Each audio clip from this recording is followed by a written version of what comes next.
Olá, cá estamos de volta, eu sou Luffy Steffen e continuo com vocês no Naftaluf, na minha heróica e mesopotâmica missão de analisar os fragmentos da Globoplay. E hoje, como prometido, vamos continuar na linha cronológica, conforme os fragmentos foram aparecendo, então o assunto é o pulo do gato. Confere?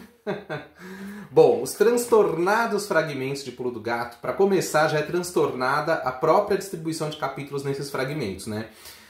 Ao contrário do que costuma acontecer, que costumam ser 6 capítulos e geralmente com uma certa organização, né? Os 2 primeiros, 2 do meio e 2 do fim. O pulo do gato é completamente caótico, né? A gente tem 8 capítulos. O primeiro que aparece é o 1/2, são os 2 primeiros capítulos num só, que é assim que foi ao ar na época. Depois a segunda coisa que tem é o 3/4, né? Depois pula para o capítulo 40, depois pula para o 66, depois 70, 74, 134 e 140, ou seja, não tem o penúltimo. Então, quer dizer, é um transtorno. O Pulo do Gato, uma novela que, de forma geral, ela foi transtornada desde o início, ou melhor, antes ainda do início, na sua pré-história. Porque, como muita gente já sabe, não era nada disso que tinha que acontecer. O Pulo do Gato era uma outra novela que se chamava Que Rei Sou Eu? É isso mesmo, minha gente, eu não estou louco. Que Rei Sou Eu? Era o nome da novela que Braulio Pedroso queria colocar no ar na Globo a partir de janeiro de 78. E que quase conseguiu, mas foi atropelado pela própria Globo. Vocês sabem essa história? Não. Eu vou contar para vocês. Bom, para resgatar essa história mirabolante, eu vou utilizar o meu teleprompter, ou melhor, meu note prompter, né, para eu poder conseguir ler as coisas que eu pesquisei. Então eu vou ler na íntegra, para ninguém achar que eu tô maluco. Então apareceu uma notinha na revista Sétimo Céu, em setembro de 77, com uma bela foto de Sandra Brea e o título Sandra Brea reaparece ao lado dos atores negros. Olha o que está escrito na nota. Está confirmada para 2 de janeiro a estreia de Que Rei Sou Eu, de Braulio Pedroso. Apesar de não estar definido, o elenco conta com grande parte de atores negros, entre os quais se destacam os nomes de Milton Gonçalves, Ruth de Souza, Léa Garcia e Antônio Pitanga. Também está confirmado o reaparecimento de Sandra Brea em novelas, no novo trabalho de Braulio Pedroso para a Globo. Essa é uma notinha singela na revista Sétimo Céu, em setembro de 77. Daí, no jornal O Globo, na coluna Por Dentro da TV, da Hildegard Angel, de 26 de setembro de 77, aparece uma outra nota com uma foto do Braulio Pedroso e o título Novela de Braulio é uma alucinação. E o texto diz: basicamente, o tema de Que Rei Sou Eu será a disputa de 2 grupos pela direção de uma escola de samba. A novela, que segundo seu autor, Braulio Pedroso, é atemporal, quase uma alucinação, não tem precisão nem de cenários nem de qualquer ambiente. A trama, embora localizada numa imaginária escola de samba, não tem sua ação passada em quadras de escola. Daí a produção do núcleo das 22 horas não ter locações definidas. A única coisa que posso adiantar, diz a coluna, é que as gravações começam em outubro em ambientes do Rio. Nada mais. Finalmente, na mesma coluna Por Dentro da TV de Hildegard Angel, no Globo, dessa vez em 11 de outubro de 77, ou seja, praticamente 3 meses e meio antes da estreia da novela efetivamente, a Hildegard faz não uma nota, mas uma espécie de reportagem, um texto grande, até com bastante detalhes, que eu acho muito saborosos e por isso eu vou ler aqui. O título da matéria é Stepan é príncipe, Gracinda é duque e a Lady passa a baronesa. Só a partir do dia 1º de novembro começam a vigorar os contratos dos atores de Que Rei Sou Eu. Por isso, por enquanto, só estão gravando Milton Gonçalves e Stepan Ercecian. As cenas gravadas no momento são as que serão aproveitadas no primeiro capítulo, localizadas no Rio de Janeiro, antes dos 2 personagens chegarem no tal reinado imaginário criado por Braulio Pedroso.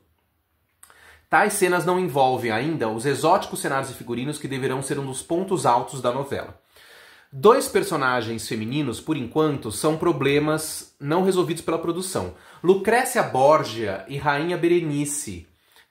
A Lucrécia, que seria vivida por Tônia Carreiro, tem toda uma mística em torno de si e não tem idade definida. Por isso, apesar de, na história, Lucrécia ser mãe da personagem de Sandra Brea, Walter Avancini quer convidar para o papel a Itala Nandi, que é apenas uns 10 anos mais velha que Sandra.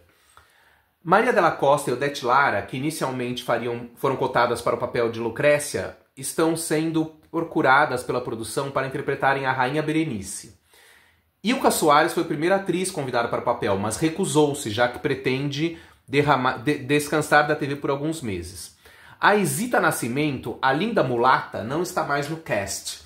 Seu personagem, Estrela do Morro, foi suprimido pelo autor. Assim também foram os personagens que Sandra Brea e Antônio Pitanga iriam inicialmente interpretar. Sandra agora ia ser Marinette, agora é Lady Margarina. Pitanga ia ser o Índio, agora está escalado para outro papel. Com esta eliminação dos personagens, Marinette, Isis Koshidowski perdeu seu papel de Lady Margarina para Brea. Não vai estar em Que Rei Sou Eu. É oficial, Isis Koshidowski não vai estar em Que Rei Sou Eu. De acordo com os comportamentos do tal reinado imaginário, a novela é dividida em dois grupos. O de luxo, cujos figurinos terão inspiração medieval, e o grupo tradicional, os figurinos serão afro-brasileiros. Deste segundo grupo, as principais figuras seguirão a linha africana mesmo. Registre-se aqui que os cenários estão sendo criados por Gilberto Vinhas e os figurinos são de Lu. Nossa, eu não estou enxergando nada. Ambos são pela orientação da diretora de arte Tisa de Oliveira. Stepan Ercecian, para quem não sabe, divide-se entre dois personagens, Nonô 7,5 e o Príncipe Batipino. A versatilidade do ator promete. Duque Zumba é o papel de Paulo Gracindo, que já acertou todos os ponteiros de sua participação. Quanto à Lady Francisco, seu personagem é a baronesa, casada com o ministro do pagode, Sr. Panacea de Moraes, Felipe Carone. A baronesa defende o comportamento do grupo do luxo e uma mulher exuberante, de personalidade passional e ardente. Na sinopse é um bom papel. Vamos ver no desenvolvimento da novela, 3 pontinhos. Quer dizer que a Hildegard tá dando uma farpinha, dizendo que quer ver se o personagem vai render mesmo, né?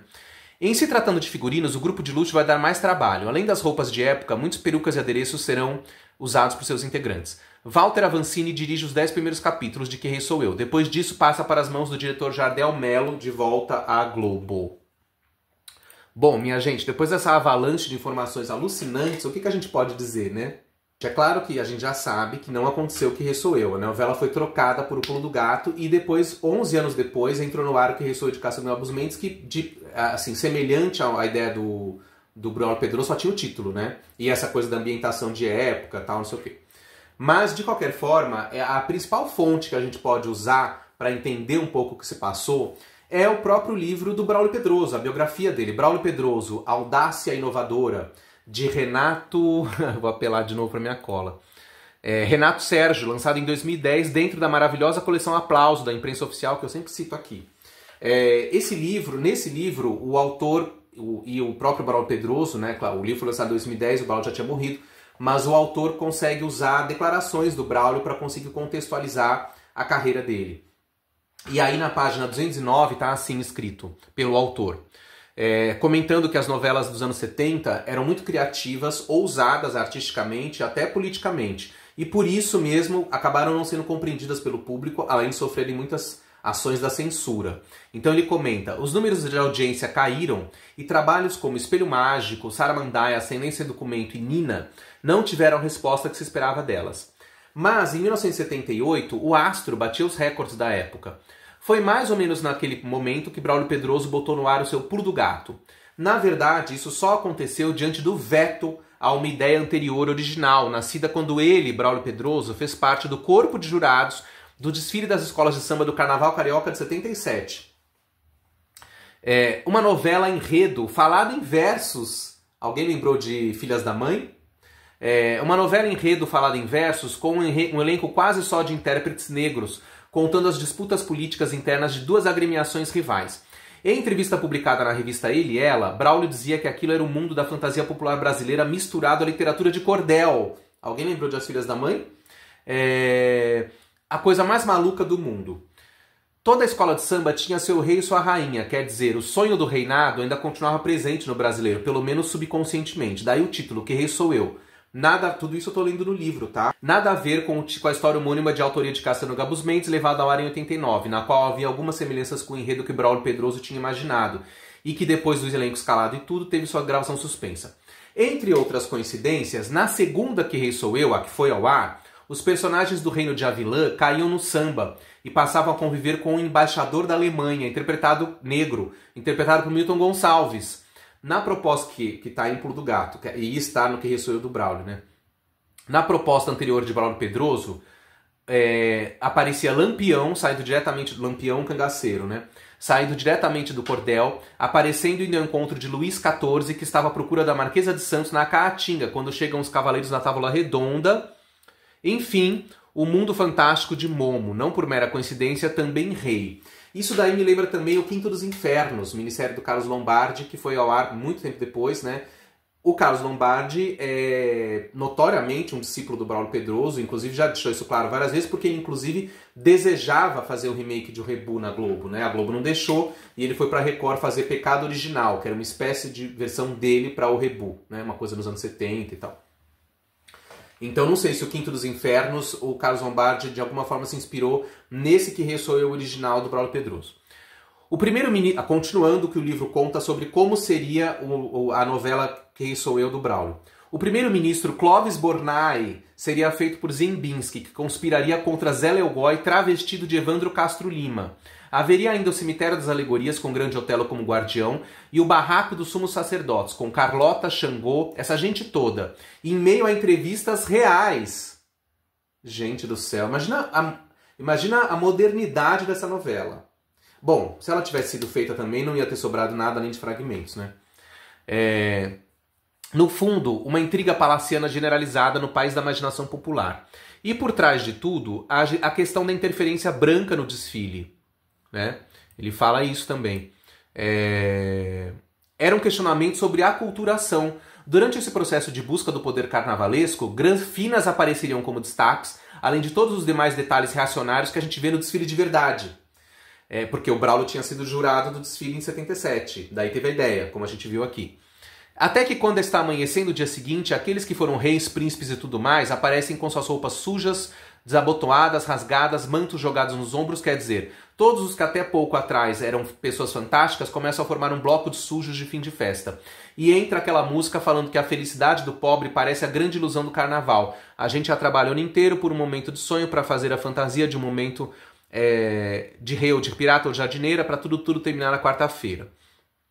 Olha a crítica social que ele pretendia fazer. Braulio Pedroso, justamente ele, responsável pelo fim de Reis e Rainhas das novelas, com Beto Rockefeller, iria jogá-los, Reis e Rainhas, novamente em cena. Aí o livro tem até um trecho do primeiro capítulo da novela, né, uma cena, né, enfim, que eu não vou ler aqui. E aí depois o livro continua explicando. Até setembro de 77 havia só a sinopse e a parte do primeiro capítulo inacabado. Aspas do Braulio Pedroso. Vou esperar a palavra da censura para continuar ou não a escrever a história. Acho o carnaval uma demonstração forte de nossa cultura, onde realmente somos originais. Aí o livro conta. Mas além da sinopse, a censura acabou exigindo 20 capítulos escritos para exame. Porque Roque Santeiro e Despedida de Casado tinham sido vetadas dias antes de irem ao ar, já com chamadas na programação e tudo, né? Então o que aconteceu? A Globo se antecipou à censura do regime militar, alegando que uma abordagem sobre cultura popular não aguentaria 6 ou 7 meses no ar. Então, pouco depois de saber do veto, Braulio Pedroso foi obrigado a pensar em outra coisa. E a bordo de um táxi, a caminho da casa de um amigo, nasceu a ideia de O Pulo do Gato. E às 10 horas da noite do dia 16 de janeiro de 78 entrava no ar uma nova novela de Braulio. O Pulo do Gato tinha os primeiros capítulos dirigidos por Walter Vancini, contava a história do playboy fracassado Bubi Mariano, Jorge Dória, enfim. Com tudo isso, depois dessa introdução ao nosso vídeo tão surpreendente para alguns, ou não, né, a gente tem muita coisa que a gente pode tirar daí, né? Basicamente a gente vê que apesar da novela ter se modificado sensivelmente, né, ele acabou caindo diante do veto e da necessidade dele criar uma outra novela toque de caixa, o Braulio resolveu voltar para o estilo que o consagrou com Beto Rockefeller, né? Que era a crítica da burguesia carioca, né, da sociedade carioca, e a classe aristocrática de alienados, fúteis, o jogo de interesses e poder econômico e social, né, dentro desse jet set carioca, né, que é, no caso do Beto Rockefeller, era o jet set paulista, né, porque a novela era paulista, de São Paulo. Um cafona, quando ele vai para a Globo fazer o cafona, já é a classe carioca. E depois ele aparece falando disso em outras novelas, né? O Boff nem tanto, porque era uma novela mais caótica, né? Era um deboche generalizado. Depois em O Rebu tem isso também, porque é a aristocracia do Rio, né? As grandes festas, né? A grande burguesada. É que ali é uma novela policial, né? e não uma crônica, uma crítica e uma comédia de costumes. Em O Pulo do Gato ele volta a esse formato na figura do Bubi Mariano, né, um playboy fracassado, inspirado no famoso colunário do Jorginho Guinle, e que é uma versão, não deixa de ser um pouco, o Bubi Mariano não deixa de ser um pouco o Beto Rockefeller, né? Só que o Beto Rockefeller era um jovem que estava tentando ter ascensão. O Bubi Mariano já é um cara maduro, que já está no topo, está decadente e quer dar a volta por cima, né? Mas, trocando em miúdos, são novelas muito parecidas, né? Na estrutura geral. E é engraçado como ele faz essa crítica social, e o que ele falava, o livro fala, né, o livro sobre o Braulio, que ao falar do carnaval ele queria criticar essa coisa da aculturação, ou, para usar um termo de hoje, apropriação cultural, né? E a gente vê isso de forma mordaz no primeiro e no último capítulo da novela. No primeiro capítulo, a personagem da Leite Francisco, que é uma perua fútil, né, a Regina, né, o nome dela, ela dá uma festa africana. Olha o absurdo, né? Hoje ela nem conseguiria dar essa festa, ninguém aceitaria essa festa, né? E aí ela dá uma festa africana, onde as pessoas têm que ir vestidas de acordo com a cultura africana. Só que só tem branco na festa, né? Porque é todo mundo rico e tal, então não havia negros, de modo geral, na classe rica, né? Vamos dizer assim. Então só tem brancos. O único negro convidado é o Milton Gonçalves, que é o personagem que é uma espécie de malandro e melhor amigo do personagem do Jorge Doria, e que pinta os quadros que ele vende falsificados, né? E aí ele vai na festa e tá todo mundo vestido com umas roupas típicas de cultura africana, justamente coisas que hoje seriam impensáveis, né? Por conta dessa polêmica, né? Da cultura negra que não deve ser apropriada pela cultura pelos brancos, né? Assimilada. E aí o Milton Gonçalves, o personagem dele, vai de smoking. É o único que tá de smoking. Todos os outros estão com, né, adereços africanos, etc. E aí a Leite Francisco fala, a personagem dela fala, mas você que é preto não veio fantasiado? Né? Como que dizendo, a festa é da África. E você que é preto não está dentro da proposta? E aí ele dá uma cartada, né? Ele responde um tapa de luva de pelica, que é o autor falando, né? Ele fala, eu estou vestido de adido cultural, da África, né? Não sei o que, não sei o que lá. Então, isso no primeiro capítulo. No último capítulo, quando tudo volta ao começo, né? A novela acontece várias peripécias, e o último capítulo mostra que nada mudou. Os ricos continuaram ricos, os pobres continuaram se ferrando, e aí a Leite Francisco dá uma festa com temática indígena, para citar. Olha que coisa louca, né? Justamente hoje, 50 anos depois quase dessa novela, onde a gente vê essas questões identitárias sendo discutidas o tempo todo, né? Tá na ponta de lança, né? Então, tanto a questão negra como a questão indígena, povos originários, e aí ela dá uma festa com temática indígena, e aí as pessoas também com cocar, não sei o que, né? Claro que não tem nenhum indígena na festa. Então, assim, só essas cenas da festa, do primeiro e do último capítulo, mostram como o Braulio Pedroso, genialmente, conseguiu passar, de alguma forma, a mensagem que ele queria da novela original, que tinha sido vetada. Então, assim, são críticas mordazes, a gente vê como isso é sofisticado, até para a época. E mesmo hoje, né, as pessoas provavelmente estão assistindo esses fragmentos e nem sei se estão caindo a ficha do que está sendo a provocação que a novela era, né? Então é interessante, né? Muito, muito admirável, realmente. O Braulio Pedroso foi um novelista muito sofisticado, né? Não é à toa que ele fazia parte desse time seleto, né, dos novelistas intelectuais dos anos 70 que faziam novelas para as 10 da noite, né? Dias Gomes, Jorge Andrade, Braulio Pedroso, Walter George Durst e assim vai, né? Vale dizer também que o penúltimo capítulo da novela não está lá, mas no resumo quando começa o último, a gente tem o resumo do penúltimo. E aí a gente vê que no penúltimo capítulo o personagem do Milton Gonçalves se casa com a personagem da Jusileia Telles num casamento africano, né? Típico do Congo, né? Como eles falam ali, da região do Congo. Então, quer dizer, é muito louco como ele conseguiu, com alguma artimanha, alguns elementos do que ele queria discutir na ideia original, ele conseguiu passar ali. Essa coisa étnica está muito forte na novela, principalmente pelo personagem do Milton Gonçalves, que é um dos personagens centrais, e ele se apaixona pelo personagem da Jusileia Telles, que também é uma personagem negra, e que forma, no começo, um casal interracial com o João Carlos Barroso, né? Eles têm um filho pequeno, né? Um bebê. Então tem essa discussão também do casal interracial, porque o João Carlos Barroso, o personagem dele, é um malandro, né?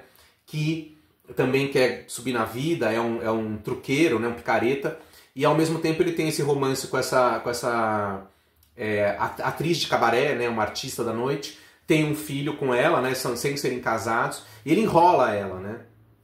E no final ela fica com o Milton Gonçalves mesmo, que se apaixona por ela e tal. Então a gente deixa de ter um casal interracial para ter um casal negro, né?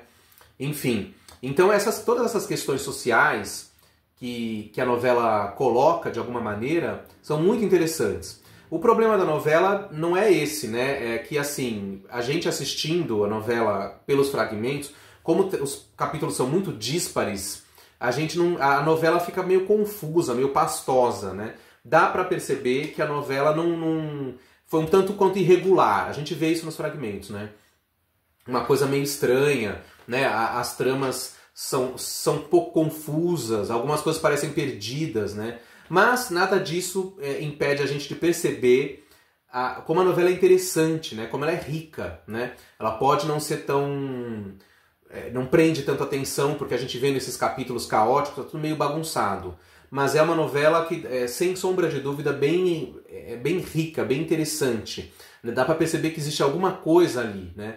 Ou seja, a novela, se ela tivesse inteira, talvez a gente pudesse ter condições de analisar melhor e entender melhor o que o Braulio Pedroso conseguiu fazer diante de tudo que aconteceu antes, né? Mas enfim, independente de toda essa parte mais intelectualizada que a gente pega dos fragmentos de Pulo do Gato, tem também o lado gostoso de assistir uma novela daquele momento, uma novela das 10, de 78, né? O ano de Dancing Days, né? Então é o auge da discoteca no Brasil. Tudo bem que o Pulo do Gato estreou em janeiro e terminou em julho, né? Praticamente deu lugar a Dancing Days, só que no horário das 8. Mas já mostra esse Rio gostoso, né? Esse charme do Rio de Janeiro da época. E a novela já começa com uma cena também bastante provocadora, que é um bando de mulheres malhando, né, numa praia carioca, no calçadão e na praia, e a câmera já começa dando close na bunda das mulheres. É uma coisa, né? Claro, elas estão de roupa, elas estão de moletom, roupa de ginástica, né? Mas é close, né? E digamos que as bundas não eram muito bonitas, né? De roupa a gente já percebe isso. Mas é bizarro, porque é ousado, né, pra época, os movimentos de câmera, né? Enfim. E a Italanã e a Mara Rúbia começam a novela num café da manhã delicioso e dando um certo tom da novela, né? Aliás, a Ita tá muito bem na novela, a Mara Rúbia também, mas como sabemos, a Italanã teve problemas com a produção, reclamou da novela, foi tirada, caiu na geladeira, foi punida, né? Voltou só no final. Uma pena, né? Porque a Ita é uma atriz muito interessante, né? E que nas cenas que a gente vê dela no Pulo do Gato são muito boas, né? A presença dela é muito interessante. E falando do elenco, o elenco também o elenco é muito bonito, um elenco interessante também. É engraçado, né? As novelas das 10, às vezes, no caso do Pulo do Gato, dá pra perceber que é uma novela que a Globo não dava muita bola, não tava investindo muito naquilo. Então, não se preocupou em ter um elenco de astros e estrelas. É um elenco, assim, meio lado C, D, E, né? Uma coisa meio... Claro, muitos atores que já eram conhecidos de novelas, mas não tinha, assim... Não é um elenco de superstars, né? Mas, sim, você tem o Jorge Doria, um ator tarimbado, Sandra Brea, né? Aliás, logo no primeiro capítulo, também falando de novo daquela coisa da crítica burguesada, tem a cena que é muito engraçada da Sandra Brea levando uma massagem, né, recebendo uma massagem e ouvindo os recados da secretária eletrônica.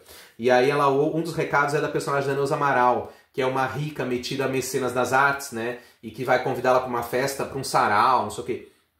E aí a personagem da Sandra fala uma coisa que é ótima a frase, quando ela fala: "Ai, essa sua cultura me cansa", né? Quer dizer, isso também é uma crítica, né, a essa sociedade pseudo-culta, né? Os burgueses que queriam ser metidos artistas ou apoiadores das artes, né? Essa coisa que tá aí até hoje, né? Enfim, um elenco muito interessante, Neuza Amaral, Leide Francisco, tem algumas coisas bizarras, né? Por exemplo, Leide Francisco e Carlos Kroeber, pais de Pedro Paulo Rangel, essa foi demais, né? Assim, a diferença de idade é praticamente nula entre os dois e ele, né? Como eles poderiam ser pais... Bom, claro que o Pedro Paulo Rangel, que na época tinha, sei lá, 33 anos, mais ou menos, está fazendo papel, então, de 25, né? E eles papéis de quase 50. É meio esquisito, né? Bom, vale dizer que o Pedro Paulo Rangel, o personagem dele, Chiquito, é obviamente uma referência ao Chiquinho Scarpa, né? Assim como o Bubi Mariano era ao Jorginho Guine, né? Como a gente falou. Então tem essas farpas para a sociedade verdadeira, né? Para a real sociedade paulista e carioca do período, principalmente carioca. Que mais que a gente tem no elenco? Camila Amado, maravilhosa, né? Uma atriz incrível, que na época era casada com Stepan Essessian, que faz uma personagem que é uma psicóloga e tal, e que ela, não sei se foi uma coisa dela ou da direção, ou dos dois lados, né? Tem um momento nos fragmentos em que ela começa a fazer uma cena meio cômica, que a personagem está sofrendo e chorando, e ela vira para a câmera e fala para a câmera. Quer dizer, por aí a gente vê que, uma outra coisa que eu já falei em outros vídeos, e vou falar depois aqui também, que o Silvio de Abreu, assumidamente ou não, também se inspirou muito no Braulio Pedroso, né? Por exemplo, nessa coisa de quebrar a quarta parede na novela, que é uma coisa que não era comum, né? No caso do Pulo do Gato, a gente tem alguns momentos, como esse da Camila Amado, e no final, o Paulo Silvino, né? Que durante toda a novela narrava lá, como essa figura meio agente secreto, meio disfarçada, e que no final se revela e se comunica com a câmera. Então, depois, isso é uma tática, né, do personagem falar com a câmera que o Silvio de Abreu vai usar muito depois, né? Muito, eu digo, muitas vezes, né, nas suas novelas a partir de Jogo da Vida e tal.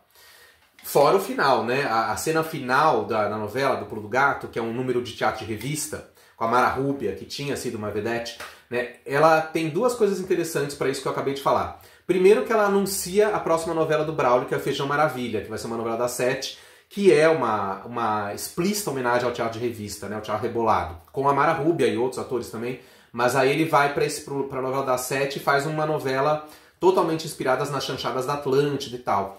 Né? E essa coisa da inspiração nas chanchadas da Atlântida e do teatro de revista, né, é uma coisa que também o Silvio de Abreu vai pegar muito, principalmente, né, claro, nas novelas dele dos anos 80, 7 da noite. Né? Depois ele meio que abandona isso. E também muitas novelas do Silvio, nesse horário das 7, vão terminar com esse número musical meio teatral. Isso acontece muito em Jogo da Vida, Guerra dos Sexos, Cambalacho, Sassaricando. Né? Então podemos dizer sempre que o Silvio de Abreu, confessadamente ou não, se inspirou muito em Braulio Pedroso, como também se inspirou muito em Vicente Sesso, outro novelista. Mas enfim, o que mais que a gente pode falar do Pulo do Gato? Faltou falar do Mário Gomes, né? O grande galã da novela, né? O galã jovem, e que tá interessante, né? Curiosamente, o Mário Gomes às vezes surpreende, né? Sempre falamos que os grandes papéis dele foram em novelas ligadas ao Silvio de Abreu, né? Como Jogo da Vida, Guerra do Sexo, Vida Tropical, ou com direção de Jorge Fernando, né? As duas coisas. Mas ele tá surpreendente pro Pulo do Gato, né? Interessante a atuação dele. De alguma forma ele consegue fazer uma atuação interessante. Surpreendeu, né? No começo da novela ele tá de barba, né? É o visual, uma barba cerrada, né? Que não é a mesma barba do Nando de Guerra dos Sexos, né? Porque o cabelo também é outro. Mas é o visual que ele usou no filme O Curtiço, que ele tinha acabado de filmar, estrelado por ele e por Beth Faria, né? E depois, lá pelo capítulo 40, ele aparece com a barba feita, né? Com a cara limpa. E aí, né? O que chama atenção não é nem tanto a atuação dele, mas a beleza, né? A beleza, né, apolínea, né, quase perfeita que ele exibe ali, né? Interessante. Então tem atores e atrizes muito bonitos também na novela. E falando em atores bonitos e jovens, garotões, a gente também não pode deixar de falar do Cadu Moliterno, que tá meio hilário, né, com aquele visual meio Peter Frampton, né, que era o roqueiro da época, mas que é um visual de surf, né, basicamente. É curioso como o Cadu Moliterno surge ali fazendo o personagem Billy, que é um surfista, e depois ele faria Armação Limitada e junto com o André de Biasi ficaria muito associado à questão do surf, né? O Billy é um surfista burro, né? Um surfista alienado. E aí a trama ligada ao Billy também foi surpreendente, porque eu, por exemplo, não sabia disso, né? E acho que ninguém sabia, porque em todas as vezes que a gente fala de personagens gays na televisão, ninguém nunca tinha falado do Pulo do Gato, né? Agora a gente tem fundamento para falar, porque ficou claro, né? Na verdade, a gente tem ali, no Pulo do Gato, uma coisa que o Braulio Pedroso quase que reproduz um pouco a ideia do Rebu, né? No Rebu ele tinha o personagem do Ziembinski, que era um senhor, né, milionário, que sustentava um jovem garotão, o papel do Busa Ferraz. Embora ele não fosse gay, o Busa, ele gostava da Beth Mendes, mas ele explorava o idoso em troca de dinheiro, favores, colocação na sociedade. Então era uma relação quase comercial, né? Como se o personagem do Busa fosse um Michê de luxo. Em O Pulo do Gato é a mesma coisa, sendo que aqui a gente vai ter o personagem do Buba e Mariano, ele encomenda que o Billy vá seduzir o casal formado por Leite Francisco e Carlos Kroeber, para extorquir dinheiro deles, etc. Então ele vai seduzir os dois, né? Por quê? Porque o Carlos Kroeber é um gay enrustido, né? Casado com a personagem da Lady Francisco. Tanto que no primeiro capítulo da novela, na tal da festa africana, ainda antes de acontecer essa tramóia, tem uma parte que o Bubi fala, me empresta seu marido pra ela, pra falar de negócios. Ela, se você não roubar de mim, não devolver, tem que devolver inteiro. Fala um negócio assim. É quase uma indireta, dizendo que ela sabe que o marido é uma bicha, né? Então, assim, ele reproduz um pouco esse sistema. E no final, só que com um final diferente, né? Porque no final da novela, O Pulo do Gato, o Billy termina indo viajar para fora do Brasil com o personagem do Carlos Kroeber, né? Ele se separa da mulher e eles viajam juntos. Então você tem ali um casal gay, claro, um casal gay porque o Billy foi comprado, né? Ele não é um gay verdadeiro. Mas é digamos, uma bicha maricona sustentando um garotão. Olha isso. Ou seja, a partir de agora, quando a gente for falar de relação de personagens LGBTs em novelas brasileiras, tem que incluir essa dupla, né? Porque ela existiu. E por falar nessa dupla, toda essa parte, né, me lembrou muito os filmes do Antônio Calmon, que na época era novelista, era cineasta, né? Mas os filmes que o Calmon fez no final dos anos 70 eram exatamente assim, críticas à sociedade burguesa carioca, dos ricos e o jogo de ascensão social, incluindo michetagem. Então, por exemplo, o Antônio Calmon ele dirigiu 3 filmes seguidos que juntos formam uma espécie de trilogia. Em 77, Gente Fina é Outra Coisa. Em 78, Nos Embalos de Ipanema. E no mesmo ano de 78, O Bom Marido.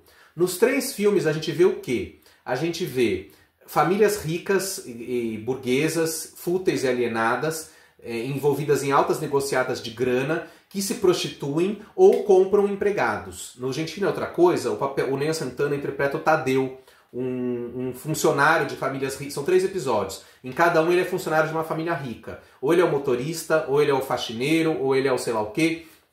E ele é explorado, mas também explora essas famílias, financeiramente e sexualmente. Um dos episódios tem o Carlos Kroeber como um executivo, casado também com uma mulher, e que vai numa festa e deixa claro que é gay enrustido. Então o Carlos Kroeber, também, provavelmente por ser um ator que era gay na vida real, né, já morreu, fazia muitos papéis de gays no cinema e na televisão. No cinema ele fez em Casa Assassinada, que ele fez a escandalosa bicha Timóteo, nesses filmes do Calmon, e aí na novela, em Pulo do Gato, Um Sonho a Mais, ele faz o personagem que vai se apaixonar por Anabela Freire, sem saber que ela é um homem, né? Sem saber que o Neila Torraca, o personagem Anabela, era uma drag, né? Uma travesti, uma crossdresser, vamos dizer assim.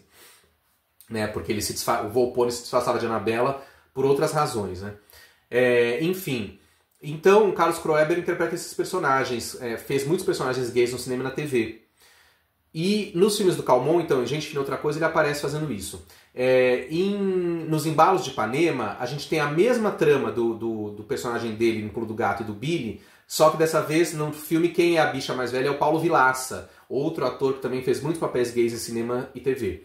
E o Paulo Vilaça é a bicha rica que sustenta um garotão surfista, que é o personagem do André de Biasi. Olha como as coisas ficam ligadas, né? Quer dizer, vieram a ser ligadas depois por conta da Armação Limitada, né? Na época, André de Biasi e Cadu Militer não tinham ligação nenhuma. Mas é curioso que no mesmo ano, os dois interpretam papéis idênticos, né? E Nos Embalos de Ipanema, André de Biasi é o surfista Toquinho, que é um jovem arrivista que quer vencer na vida como surfista a qualquer preço, e para isso ele vira amante da maricona interpretada por Paulo Vilaça. Em Pulo do Gato, a gente tem a mesma coisa, né? Só mudam os atores. Em O Bom Marido, esse terceiro filme do Calmon que eu citei, aí é o casal rico formado por Paulo César Pereira e Maria Lúcia Dal, ele prostitui a mulher. Ela que transa com executivos para conseguir negócios e coisas assim.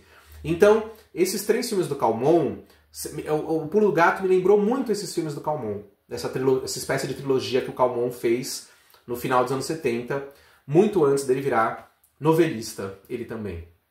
Ah, sim, e também, segundo consta, o tema da novela dessa dupla do Carlos Kroeber e Cadu Militerno é a música Cordas e Correntes de Martinho da Vila, que o Martinho compôs querendo falar da questão homossexual no samba da época, né, do final dos anos 70. Então não é por acaso que a música foi escolhida também, né? E faltou falar uma coisa sobre Mário Gomes. Vocês repararam que no primeiro capítulo ele antecipa o golpe de Maria de Fátima no motorista de táxi? Isso mesmo, ele leva um embrulho e fala, eu vou entrar aqui cuida desse pacote, viu, que é precioso. E sai do táxi e deixa o cara falando sozinho. Exatamente como Maria de Fátima faria 10 anos depois em Vale Tudo. Enfim, resumindo, um elenco interessantíssimo. Aracy Cardoso surge fazendo uma personagem inesperada, né? Uma coisa diferente do que ela costumava fazer. Martha Anderson, né? Começa a aparecer umas pessoas ao longo da história que você fala, gente, que elenco ótimo, né? As pessoas vão surgindo e fazendo coisas estranhas. Lauro Góes, irreconhecível, com aquele bigodão, fazendo um papel meio de bofe dos final dos anos 70, completamente diferente do visual que ele tinha até então nas outras novelas, né? Enfim, um elenco interessante, com exceção de algumas pessoas meio fracas, como é o caso da atriz que faz o papel da filha do Jorge Doria, né? Fraquinha ela, né? Pensar que a Lídia Brond foi cotada para fazer esse papel, ainda bem que a Lídia não aceitou, né? Preferiu fazer Dancing Days algum tempo depois. Enfim, então é um elenco interessante, uma novela interessante, irregular, mas interessante. Os cabelos da Sandra Brea também são interessantes, ela muda de cabelo o tempo todo, né? E alguns são bonitos, outros são feios, mas Sandra é sempre linda, maravilhosa, glamurosa, viva Sandra. E para encerrar, eu diria que o final é interessante, com aquela... Apesar de ser um pouco cansativo, essa narração do Paulo Silvino do confere, confere, confere, no último capítulo ele faz um resumão dos personagens, falando confere, se revela, né? Revela a sua identidade. É uma coisa meio metalinguística interessante, inclusive quando a Itala Nandi surge, né? Para ficar com um personagem que era um jogador de futebol da época, né? Paulo César Lima, um jogador real, né, de futebol da vida, e ela vai ficar com ele, e aí quando ele narra o final, quando o Paulo Silvino narra o final dela, ele fala, ela conseguiu um novo namorado, não sei o que, confere, aí ela entra em cena e fala pra ele, confere, né, aquilo é muito interessante, né, e o grande final, né, quando entra o teatro de revista, que é bem legal mesmo. Só não é melhor porque dá pra ver claramente que os atores e quase todos os atores e atrizes que fazem a novela, acho que não entenderam muito bem a proposta, porque era uma coisa muito nova, né? Vamos terminar a novela com teatro de revista? As pessoas ficaram meio com cara de tacho. Apesar que já tinha tido uma cena semelhante em Locomotivas, um ano antes, né? Mas uma cena menor, na novela da Sete, né? As pessoas esqueceram. E depois era porque a cena da Locomotivas, ela acontecia num contexto realista, né? Dentro de uma... do apartamento da Kiki, né? Elas improvisam um teatro de revista. Já no final do Pulo do Gato, é um teatro, é um palco de teatro, não sei o que, com luzes. Então é engraçado como algumas pessoas do elenco aparecem meio assim, com uma cara de o que eu tô fazendo aqui? Eu não tô entendendo nada, é pra fazer isso mesmo? É pra ficar aqui sambando? Então tem gente que entra no jogo, tem gente que não entra. Dá pra olhar pela cara das pessoas, né? Algumas pessoas estão animadas, teatro de revista, e outras também assim, o que é pra fazer? Né? Muito engraçado. Acho que é uma coisa da direção também, né? E depois, quando essa prática dos musicais no último capítulo acontecem com o Silvio de Abreu, é diferente porque é o Jorge Fernando que está dirigindo. Que aí ele tem todo esse pique mesmo, né? Da Broadway, então aí a coisa acontece, né? Mas é isso, o que eu posso dizer sobre o Pulo do Gato é isso aí, minha gente. Eu gostei de ver o Pulo do Gato, acho que são fragmentos transtornados, mas muito bem-vindos, né? É uma novela que daria gosto ver inteira, seria bem interessante. Por outro lado, temos isso, tá visto, ótimo, vida que segue. Até a próxima!